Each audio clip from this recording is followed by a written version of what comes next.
سواء ولادكم بيحبوا الديناصورات أو الفضاء والبلاك هولز، أو زعلانين من الفيزياء، أو بيتمنوا يطلعوا دكاترة، أو نفسكم يحبوا ويفهموا ويلعبوا ساينس، يبقى الفيديو ده ليكم. مكان تحفة، والمرة دي في اسكندرية. المكان الخطير ده ولادكم هيلعبوا فيه مع الساينس وهيلاقوا كل اللي نفسهم فيه، يعني مغامرة في الفضاء بين الجالاكسيز والكواكب والبلاك هولز يلاقوا، فرصة نصالحهم على الفيزياء ويجربوا بنفسهم الفن اللي فيها تلاقي،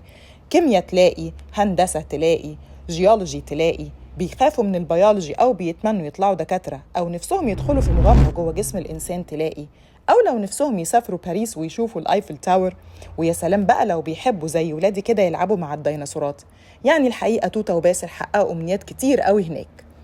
فسحة وفن وتعليم، الولاد فعلا هيفهموا العلوم ويشوفوها بشكل تاني خالص، معلومات كتير جدا لكن عمرهم ما هينسوها، ده بالعكس هيسألوا أكتر فهيدوروا ويقروا أكتر، وبالتالي